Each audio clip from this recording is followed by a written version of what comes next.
Alright, so I want to talk about when you're tired, and so when you're trying to improve yourself and you keep falling into these traps and you keep falling back into bad habits and stuff that you're trying to kind of get rid of.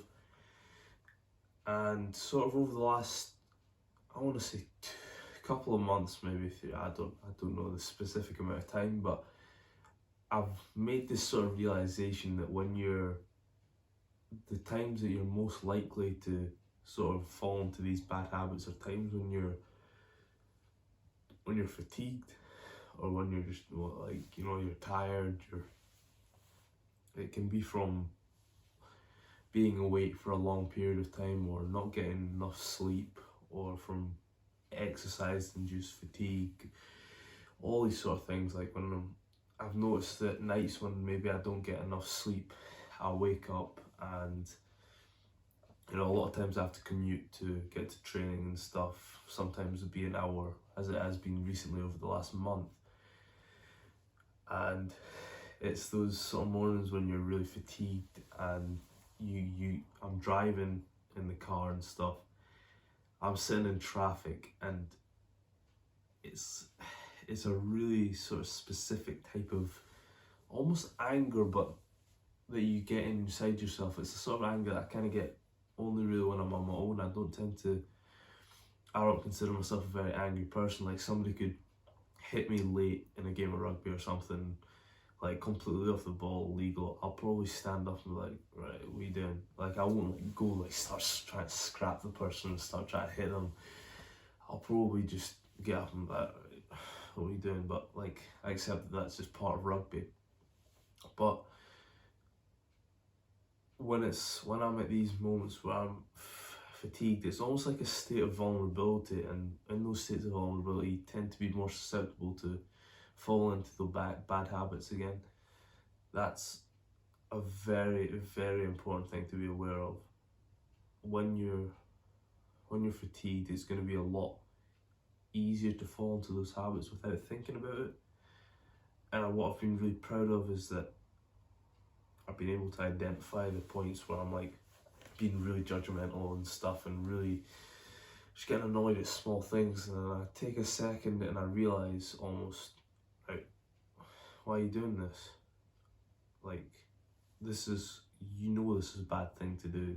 This isn't healthy. And I think, oh well, like, I am really tired.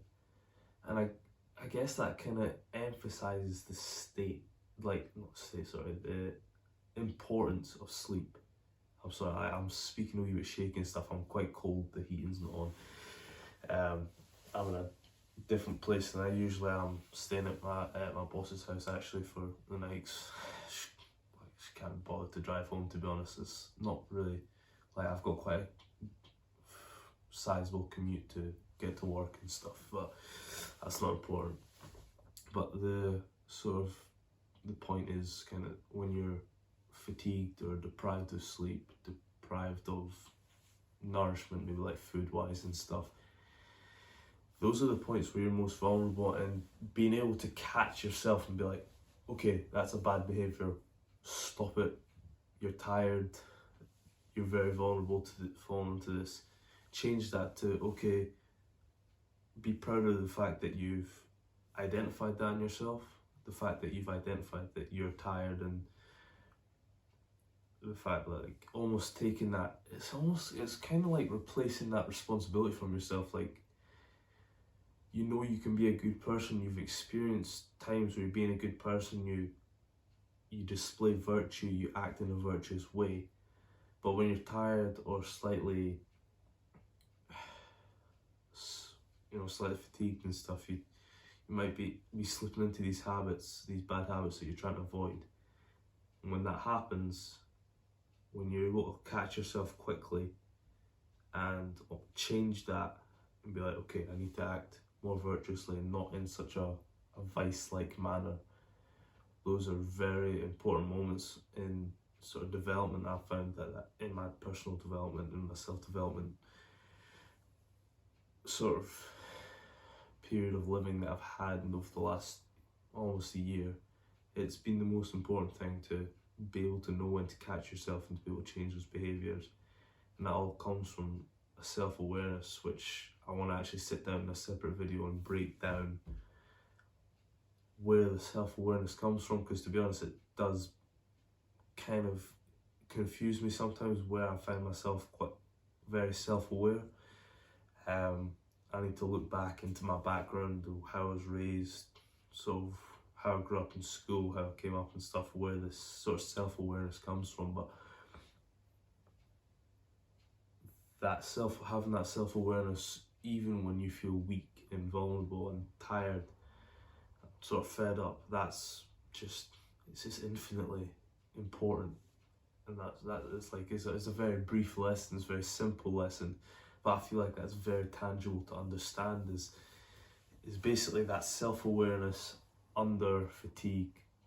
That's how you make progress, when you can be in the position where you actually see yourself clearly, even when you are vulnerable and tired, when most people don't. They just kind of accept what's happening. To be able to catch yourself and say, okay, that's not what I want to be like. Let's change that. When you're at your lowest, that's a very important point. That's something you need to be really proud of. Something I take a lot of pride in, is when I catch those moments when I feel tired or vulnerable, and be able to change my behaviour, because I know from having belief. But right, for belief is evidence based.